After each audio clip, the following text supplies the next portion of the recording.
Ready? Ready. Hi, everyone. Welcome once again to Editing Academy. Top 20. Darryl's top 20. Number 5, right? Number 5. 5 or 6? 6. I think number 6. Okay. Yeah, 6. We're going with 6. We might be wrong. It'll be in the description. So Exactly. little baby clap.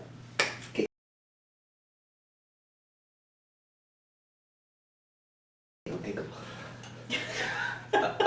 Yes, I said giggle. It's your movie. And I giggled. Okay. My number 6 is a movie called Rosencrantz, Guildenstern Are Dead. It was released in 1990. It's written and directed by Tom Stoppard, who wrote Shakespeare in Love. Yep. Stars Gary Oldman, Tim Roth, very early in their careers, as well as Richard Dreyfuss, Ian Glenn, Jorah from Game of Thrones. Yep. Ian Richardson, Joanna Miles, and Donald Sumter. This won the Golden Lion at the Venice Film Festival, as well as a Fantasporto Directors Week Awards. I have never even heard of that. And for his work in the film, Gary was nominated for the 1991 Independent Spirit Award for Best Male. He didn't win, but was nominated. I can see that. So, this is the story of Hamlet, retold from the perspective of his childhood friends, Rosencrantz and Guildenstern. We'll get into why I love this, but my first question for you is, yes. Did you actually enjoy this movie? I enjoyed this movie. I did not love this movie. That's exactly what I was expected Yes. from you. Yes. I had read the play before, but I'd never seen the film. Okay. So this is the first time seeing it. I love this movie. So the quick synopsis, it's Hamlet retold from Rosencrantz and Guildenstern. One of the premises you have to buy into with this film is that they are unaware of what their names are, or who they are. And in fact, through the entire film, they're constantly questioning and trying out the names to see if they work. Right. Why? Never explained, never told to us, it just is. And so they're trying to figure out who they are as they bumble through the events of the play. They attempt to discover who they are and what their purpose is. First thing straight up, these two are perfectly cast. Oh, great. Nobody else could play these roles. And you couldn't even reverse them. I know on stage, this has been done many times. Harry Potter played one of them interesting. quite famously. Yep. Did you know Tim Roth was the second choice? No. It was supposed to be Daniel Day-Lewis. Really? Yes. Yep. Oh, and he had a little bit of a breakdown and that's couldn't a tough do one, it. because he's a really good actor. He is, but I agree with you that Tim Roth for this role and for the relationship with Gary Oldman was a better choice. Yeah. Oh. Love Daniel Day-Lewis, but I can't see it. I mean, he gives himself over. Yeah. It would be a different movie for sure. But there's so much whimsy to this. I don't know that he could do the whimsy. Yeah, I agree with you. So Tim Roth's character fancies himself an intellectual. He's not, but he fancies himself one. And the other one is just like a bumbling, curious kind of person. So many times in this movie, it becomes almost a farce. He is on the verge of a major scientific breakthrough that we all know, and he sees it, and then every time he tries to convince the other, like, this is interesting, it fails. The experiment that he just discovered, the great scientific breakthrough that we all know, like water displacement and entropy and all of those kind of things. They all fail. And that it becomes a reoccurring gag. Like I said, it's almost farcical, and it's hysterical to me every time I see it, because he's so invested. He's like, oh, this is such an interesting thing. Never mind. So, to me, overall, this movie is an exploration of identity, but it is not a serious one. That's one of the things that I think people misunderstand about this movie a lot, is this is not supposed to be taken seriously. This is all supposed to be whimsical. I saw this as very Monty Python code. Yes! And so I can see, because again, we've done Holy Grail as being one of your favorite movies, I could absolutely see how those two kind of things played together. And also, the other thing I'm seeing you love in your favorite movies is a really clever premise. Yes. And this is a really clever premise that is well executed. Yeah, that's the second part that has to happen. It has to be well executed, because so many movies have a clever premise that they just fail. The execution of it just does not hold up. Shakespeare in Love. Yeah. Sorry. So yes, you are absolutely right. That is a theme of my movies, is an incredibly clever premise that is well executed. And it doesn't have to be perfect. It can be even over the top well executed, like Army of Darkness. Yep. It just has to be well executed. Agreed.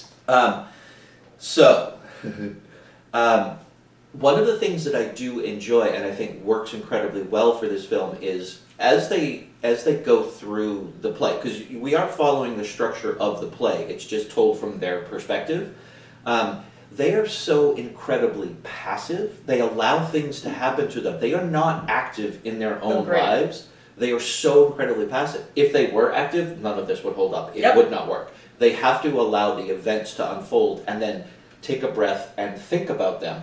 Most of the time come to an incorrect assumption of whatever it was that just happened. But that has to happen for this film to work. So throughout the entire thing, they are very passive. It is very clever in the way that the play brings in the play itself. At one point in the play, we actually have the movie version of the played version of the play within a play. Yes. We have 4 levels that are going on. And all of that makes complete and utter sense as they go through. Those are some of the big themes that I see happen. But one of the things that I wanted to start in, then I'll turn it over to you, is the Richard Dreyfuss of it all. Love Richard Dreyfuss. This is quite possibly, and I'd have to go through his entire filmography because Close Encounters is way up there, but this is probably my favorite performance that he's ever done.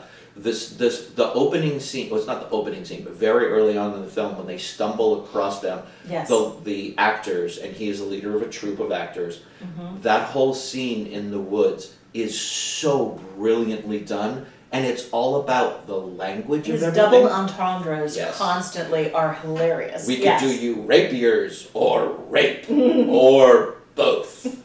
It's a lot funnier when you see it in context. Yeah. One of my favorite lines he does is, we're not people, we're the opposite of people, we're actors. We need an audience. Yes. And in fact, that's the first line he screamed is, an audience, as he sees the two of them in the woods. That whole scene is just so incredibly brilliant and well done. Times being what they are. Oh, yeah, so that's an example of some of the language that I wanted to use, how incredibly clever the language is. Times being what they are. What are they? Indifferent? Bad? Wicked?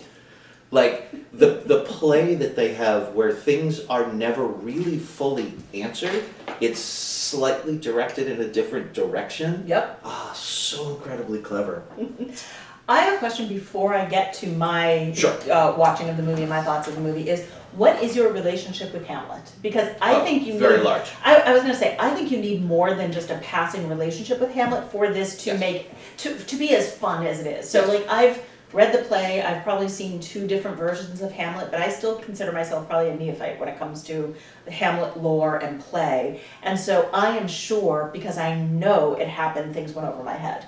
And even in the moment, I'm like, that meant something. Or that meant something. They're spending a lot of time on this and I missed that. So I think that you have to at least have a passing relationship to Hamlet to even watch the movie. But I think that the more of a relationship you have, the more you'll enjoy it. 100%. In fact, I have started referring to this as Hamlet fan fiction.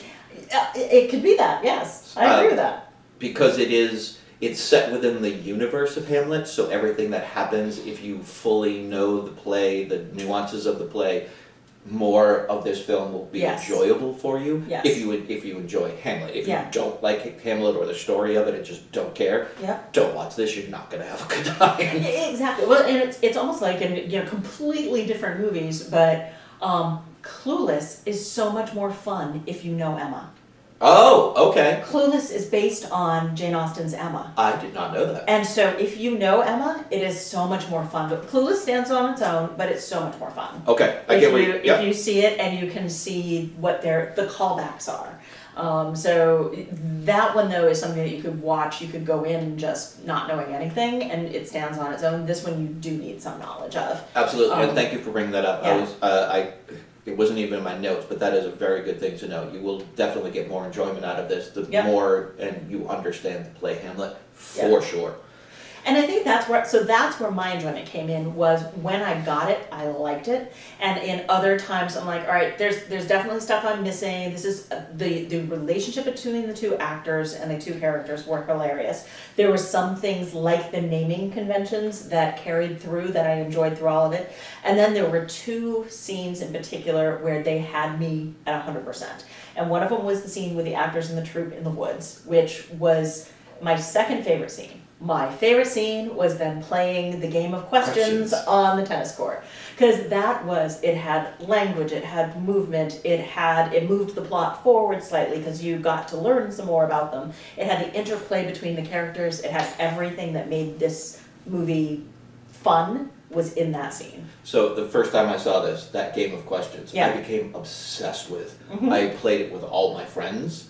Fun, We okay. played it for months, and then I kind of forgot about it, and then I watched it again, and every time I rewatch it, I then try to get my friends to be like, I see a bar game coming on later. Yeah, exactly. because it is very fun, and you have to understand the rules, and they clearly set the rules. That scene is brilliantly done, but it is also an important scene because when they are given the assignment to figure out what is wrong with Hamlet, Yes. this is what they use. That's how to they figure do it that. out. Yes.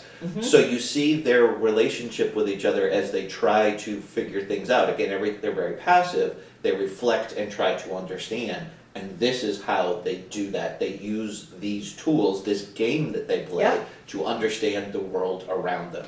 So it's a hugely important scene. Also hysterically funny. So funny. The way that they are able to inhabit these characters and work off each other. For the very first time, and I always forget which way it goes, but one of them calls them by one of the names, like Rosencrantz, and it's just instinctual. He just answers. Yes. And it's like, oh, how was that? How did that feel? Instinctual? Natural? It's like, yeah. All right, try me later on. Yeah. And he's like, Guildenstern. yeah, not now. And then he's just kind of walking through, and he's like, ready? Like, that is just, and the way It's brilliant. it's funny on its surface, but it's the performance of it that just gives you that depth to it that just makes it so fun. Well, and I know I'm the one that made the comparison to Monty Python, and I do think it has a very similar sensibility to Monty Python. It's not as over the top, though. But that's exactly it is. In Monty Python, the performers are winking to the audience. Yeah. And in this, they are very serious Yeah. about the world they are living in, and there is no winking going on. They are living their world in a very serious way. You're just laughing at them. Yes. For me, the main fun is watching their relationship as they walk through the world and try to figure things out. I mean, it is essentially the plot of the movie, of course, but that's the fun in this, is watching the two of them play off each other as they try to figure out everything that's going on. And ultimately, you know, it ends like the play ends, they end up getting hung. Yeah. And even at the end, they're both resigned to it, and they're still trying to figure out, like, where did we go wrong? How did we end up here? What did we do to make this happen to us? We're fine with it, but how did it happen? Where could we have changed something along the way? Like, having gone through all of this, and because they are so passive, they still don't understand how it all happened to them. And I just love that so much. I agree. So this is a very quick one for me, because the enjoyment is watching the journey, but it's the language and how language is used so incredibly effectively to further plot, to give you character development, for whimsy. Like, language is used in every aspect and in the best ways that language should be used.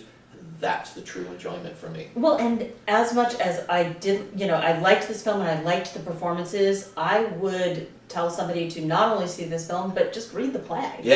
It's very funny. And that was written by Tom Stoppard. Yeah, I thought so. So both of those are different mediums and ways to enjoy it, but I say either one of them. Yeah, I would, if you were going to do this in order, I would read Hamlet, then read Rosencrantz and Guildenstern as a play, and then watch the film so you have a deeper understanding of everything that's going on. There are things that are in the play that are not in the movie, and vice versa. There are a couple things that are invented for the film that are not in the play itself. Last thing I'll just use as an example of how words are very important. One of the things, and it's usually Tim Roth's character that does it, but not always, words are often shouted, and that shouted word becomes important for action that happens next. When they're outside and they're doing the mock, basically interrogation of Hamlet, where Tim Roth is playing Hamlet, and Gary's not understanding what his role is supposed to be because he's a little slow. And so eventually he gets, Tim Roth's character gets upset and angry and just screams, delve! And then that echoes throughout. And there's 4 or 5 times that a word is shouted and echoes through. Okay, I missed that. I'll have to go back and check that out. And that word then becomes essential for the action of what's going to happen in the next couple scenes. Okay, that went over my head. I'll have to check that out again. So just, little Easter egg for you if you ever watch it again. Like when a word is shouted, watch what happens in the next couple scenes. Interesting. Okay, I like that. Again, very, very, very clever. Very clever. The language, the cleverness, the well-executed premise of that is why I love, and it's my number 6 movie of all time. And the Tim Roth and Gary Oldman of it. Yes, the Tim Roth and Gary Oldman of it. This was, when I first discovered this, I didn't know who Tim Roth was at all, fell in love with him, watched every movie he'd ever done, and continued to do so, because this started him in the big indie phase that he did. He did like 7, 8, 9 indie films in a row. Even though he was in Pulp Fiction a couple of years later, he never really got that big star celebrity. So I watched everything that he ever did. Anyway. Yep, excellent. That's why I love it. Thank you very much. See ya. Bye.